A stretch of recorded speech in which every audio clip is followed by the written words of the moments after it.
Hi friends, ഇപ്പോൾ പുതിയൊരു video ആയിട്ട് വീണ്ടും എത്തിയിരിക്കുകയാണ്. ഇത് പൈറോഗ്രഫി എന്ന് പറയുന്ന ഒരു ചിത്രരചനാ രീതിയാണ്. അതായത് തടി പീസുകളിൽ അല്ലെങ്കിൽ തടിയിൽ ബേൺ ചെയ്ത് വരയ്ക്കുക അല്ലെങ്കിൽ കത്തിച്ച് വരയ്ക്കുക എന്നാണ് ഇതിൻ്റെ ഒരു മെത്തേഡ്. ഇതിനായി നമ്മൾ ഉപയോഗിക്കുന്ന ഒരു ടൂളുണ്ട്. ഏകദേശം സോൾഡറിങ് അയണിൻ്റെ സിമിലർ സ്വഭാവമുള്ള ഒരു ടൂളാണ്. അതിൽ നമുക്ക് പലതരം നിബ്ബുകൾ ഉപയോഗിക്കാൻ സാധിക്കും. അപ്പം നമുക്കിഷ്ടമുള്ള നിബ്ബ് ഉപയോഗിച്ച് നമുക്കിഷ്ടമുള്ള രീതിയിൽ ഡിസൈൻ വരയ്ക്കാൻ സാധിക്കും. നമ്മളിപ്പോൾ ഒരു ചെറിയ പ്ലൈയുടെ പീസിൽ ഞാനിതൊന്ന് ഒരു ചെറിയ സാമ്പിൾ ചെയ്ത് കാണിക്കാം. അതിനായി ഞാൻ ഒരു ചെറിയ സ്കെച്ച് ചെയ്തിട്ടുണ്ട് പെൻസിൽ കൊണ്ട്.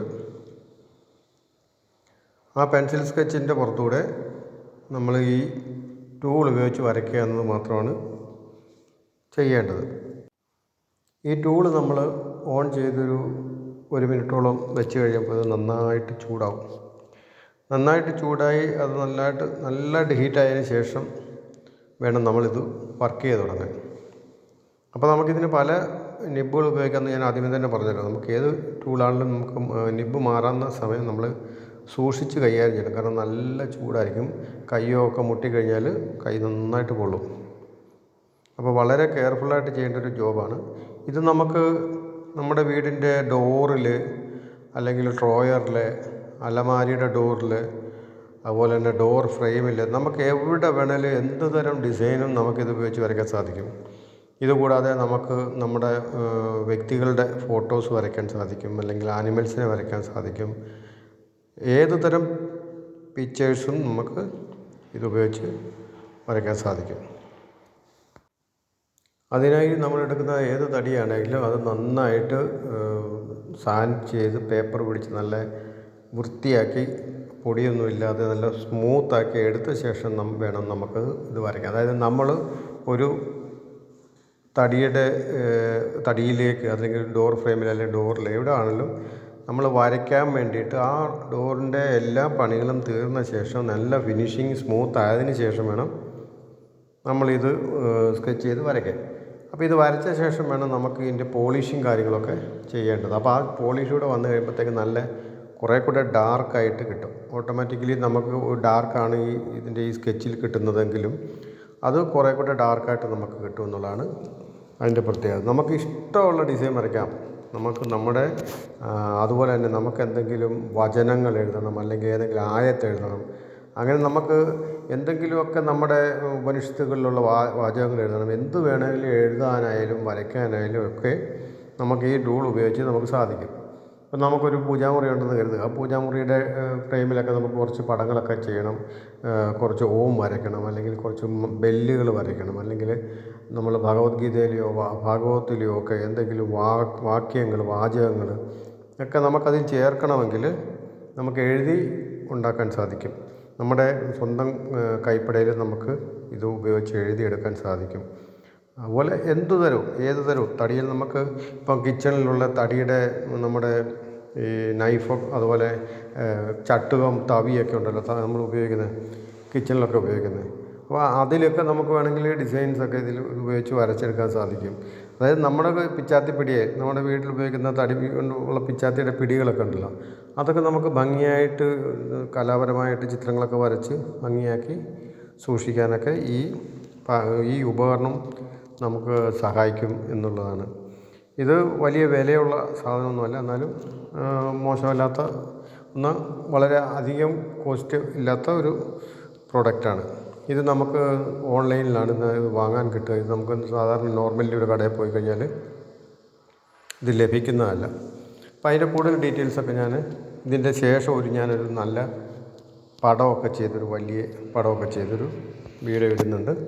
അതിൽ ഞാൻ കൂടുതൽ ഡീറ്റെയിൽസ് ഇതിൻ്റെ തരാം. എന്തെങ്കിലും അറിയാനുള്ളവർക്ക് കമൻ്റായിട്ട് ആവശ്യപ്പെടാം. ഞാൻ കമൻറ്റിലൂടെ അതിന് മറുപടി തരാൻ ശ്രമിക്കാം. അപ്പം ഇതുവരെ ഇത് കണ്ടുകൊണ്ടിരിക്കുന്നവർ മുഴുവനായിട്ട് കാണാൻ ശ്രമിക്കുക. അതുപോലെ തന്നെ സബ്സ്ക്രൈബ് ചെയ്യുകയും പ്രോത്സാഹിപ്പിക്കുകയും ചെയ്യുക. അതനുസരിച്ച് നമുക്ക് കൂടുതൽ വീഡിയോകൾ ചെയ്യാനുള്ള താല്പര്യം ഉണ്ടാവും. അതനുസരിച്ച് പുതിയ കണ്ടൻറ്റുകൾ നമുക്കിവിടെ കൊണ്ടുവരാൻ സാധിക്കും. അപ്പം അതും എല്ലാവരും ഒന്ന് ശ്രദ്ധിക്കണം. കാരണം നിങ്ങളുടെ ഓരോരുത്തരുടെയും പ്രോത്സാഹനമാണ് നമ്മളെ വീഡിയോ ചെയ്യാൻ പ്രേരിപ്പിക്കുന്നത്. ഇത് നമുക്ക് ഈ ടൂൾ വാങ്ങുന്ന സമയത്ത് നമുക്കിതിൻ്റെ കൂടെ കുറച്ച് ഡിസൈൻസ് അവർ തരുന്നുണ്ട് ഓൾറെഡി. അതുകൂടാതെ നമുക്ക് വേറെ കുറച്ച് ഡിസൈൻസും കൂടെ ആവശ്യമുണ്ടെന്നുണ്ടെങ്കിൽ അത് ഡിസൈൻ തന്നെയായിട്ട് നമുക്ക് വാങ്ങാൻ സാധിക്കും. അപ്പം നമുക്ക് ഇപ്പോൾ വരയ്ക്കാൻ അറിയത്തില്ലാത്തവർക്കും കുറച്ച് ഡിസൈൻസൊക്കെ ചെയ്യണമെങ്കിൽ ഇത് ഹീറ്റ് ചെയ്തിട്ട് പ്രസ് ചെയ്ത് കൊടുത്തു കഴിഞ്ഞാൽ നമുക്ക് ആ ഡിസൈൻ കറക്റ്റായിട്ട് ഇതിലേക്ക് വരും. നമുക്ക് വരയ്ക്കണമെന്നില്ല. അപ്പോൾ ഈ വീഡിയോയുടെ ലാസ്റ്റ് ഭാഗത്ത് ഞാൻ അത് എങ്ങനെയാണ് പ്രസ് ചെയ്യുന്നതെന്നുള്ളത് 1-2 ഐറ്റംസ് ഞാനിവിടെ കാണിക്കുന്നുണ്ട്. ഇതൊരു ചെറിയ വീഡിയോ ആയതുകൊണ്ട് ഇതിനകത്ത് ഞാൻ വിശദമായിട്ടൊന്നും ചെയ്യുന്നില്ല. റഫായിട്ട് 1-2 കാര്യങ്ങളൊക്കെ ചെയ്തു എന്ന് മാത്രം. ഇതിപ്പോൾ നമ്മളൊരു ഫ്ലവറിൻ്റെ ലൈൻ സ്കെച്ചാണ് ചെയ്തുകൊണ്ടിരിക്കുന്നത്.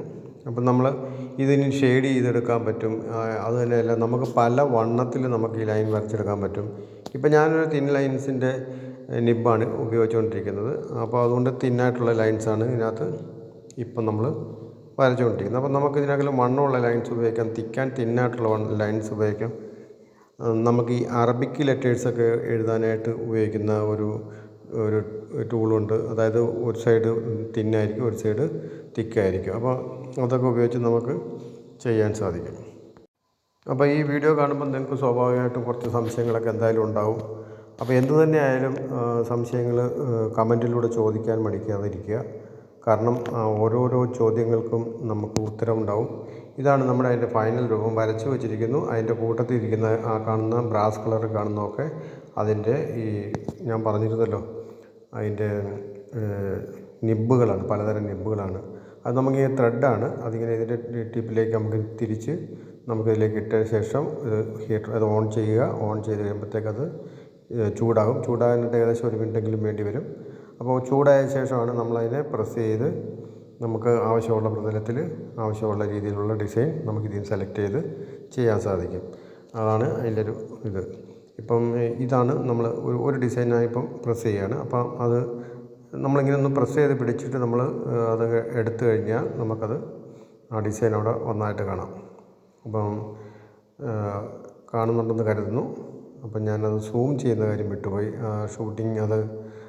ഷൂട്ട് ചെയ്ത സമയത്ത് ഞാനത് സൂം ചെയ്യാൻ വിട്ടുപോയി. അതുകൊണ്ട് നമുക്കത് കാണാൻ സാധിക്കുന്നുണ്ടോ എന്നറിയില്ല. എങ്കിലും നിങ്ങൾക്കത് ഉൾക്കൊള്ളാൻ കഴിയുമെന്ന് കരുതുന്നു. ഇതിൻ്റെ ആ ലൈറ്റ് അതായത് ഞാനിപ്പോൾ ഹീറ്റർ ഓഫ് ചെയ്തതിന് ശേഷം ഇപ്പോൾ അത് കളർ ലൈറ്റായി വരുന്നതായിട്ട് കാണാം. അപ്പോൾ ആ ഡിസൈൻ എന്താണെന്ന് നമുക്ക് കുറച്ചുകൂടെ വ്യക്തമാകും. അപ്പോൾ അങ്ങനെ നമുക്ക് ഇഷ്ടമുള്ള ഡിസൈനുകൾ നമുക്ക് ഇഷ്ടമുള്ള രൂപത്തിൽ നമുക്ക് എവിടെ വേണേലും ഇത് ചെയ്തെടുക്കാൻ സാധിക്കും. അത് നിങ്ങളോരോരുത്തർ മനസ്സിലാക്കുക. ഈ ചെറിയ വീഡിയോ ഞാനിവിടെ കാര്യമായ രീതിയിൽ മുന്നോട്ട് കൊണ്ടുപോകാൻ ഉദ്ദേശിക്കുന്നില്ല. കാരണം ഞാനിതൊരു 10 മിനിറ്റിനകം പൂർത്തിയാക്കാനാണ് ഉദ്ദേശിക്കുന്നത്. അപ്പോൾ അതുകൊണ്ട് തന്നെ ഇതിൻ്റെ കൂടുതൽ നല്ല വശങ്ങൾ കൂടുതൽ ഡീറ്റെയിൽ ആയിട്ട് അറിയാനുള്ളവർ കമൻ്റായിട്ട് ഇടുക. ഇഷ്ടമുള്ള ഒരു പടം സെലക്ട് ചെയ്ത് നമുക്കൊരു വലിയ പടം ചെയ്യാം. ആ സമയത്ത് നമുക്ക് കുറച്ചുകൂടെ കാര്യമായിട്ട് ഇതിനെക്കുറിച്ച് മനസ്സിലാക്കാൻ സാധിക്കും. ഇതൊരു സ്പീഡ് വീഡിയോ ആയതുകൊണ്ട് നമുക്ക് തൽക്കാലം ഈ വീഡിയോ ഇവിടെ അവസാനിപ്പിക്കാം. അപ്പോൾ ഇത് രണ്ട് ഡിസൈനാണ് ഇപ്പം ഞാൻ ഇട്ടുകൊണ്ടിരിക്കുന്നത്. അപ്പോൾ ഇതുപോലെ തന്നെ വേറൊരു ഒരെണ്ണം കൂടെ ഞാൻ കാണിച്ചു തരാം. അതായത് അത് നമ്മൾ അറബിക്ക് ലെറ്ററൊക്കെ ചെയ്യാനായിട്ട് ഞാൻ പറഞ്ഞിരുന്നല്ലോ, ഉപയോഗിക്കുന്ന ഒരു ടൂളും കൂടുണ്ട്. ഒന്നല്ല, 2-3 ടൈപ്പുണ്ട്. അതിൽ ഒരു ടൂൾ ഉപയോഗിച്ച് നമുക്ക് ഈ അക്ഷരങ്ങൾ എങ്ങനെയാണ് അറബി അക്ഷരങ്ങൾ എഴുതാൻ സാധിക്കുക എന്നൊക്കെ നമുക്ക് മനസ്സിലാക്കാൻ സാധിക്കും. സിമ്പിളാണ്. അപ്പോൾ ഈ ആയത്തൊക്കെ എഴുതാൻ താല്പര്യമുള്ളവർക്ക്, ചിലപ്പോൾ ഡോറിലൊക്കെ ആയത്ത് എഴുതണമെന്ന് കരുതുന്നവർക്ക് ആ ടൂൾ ഉപയോഗിച്ച് നമുക്കിത് ചെയ്യാൻ സാധിക്കും. അതിന് ഉപയോഗിക്കുന്ന ഒരു ടൂളാണിത്. ഇതിൻ്റെ ഒരു സൈഡ് വളരെ തിന്നാണ്. ഇപ്പോൾ വരയ്ക്കുന്നത് തിന്നായിട്ടാണ്. അപ്പം നമുക്കിതിൻ്റെ ക്രോസ് വരച്ച് കഴിയുമ്പോഴത്തേക്കത് കുറച്ച് തിക്കായിട്ട് വരയ്ക്കാൻ സാധിക്കും. അപ്പോൾ ഇതാണ് അതിൻ്റെ ഒരു തിക്ക് പോർഷൻ. ഉണ്ടോ? നമുക്കത് ഏത് രൂപത്തിൽ വേണമെങ്കിലും നമുക്ക് ഏത് തരത്തിലും നമുക്കത് വരച്ചെടുക്കാൻ സാധിക്കും. ഞാൻ ഇത് വെറുതെ റഫായിട്ട് വരയ്ക്കുന്നതാണ്. നമുക്ക് ഇഷ്ടമുള്ള പോലെ നിങ്ങൾക്ക് ഓരോരുത്തർക്കും നിങ്ങളുടെ ഐഡിയക്കനുസരിച്ച് വരയ്ക്കാൻ സാധിക്കും. അപ്പോൾ ഇത്രയൊക്കെ ഉള്ളൂ. നമ്മുടെ ഇന്നത്തെ വീഡിയോ ഇവിടെ അവസാനിപ്പിക്കുകയാണ്. എല്ലാവർക്കും ഒരിക്കൽ കൂടി നമസ്കാരം പറഞ്ഞുകൊണ്ട് അടുത്ത വീഡിയോ വരെ വെയിറ്റ് ചെയ്യുക.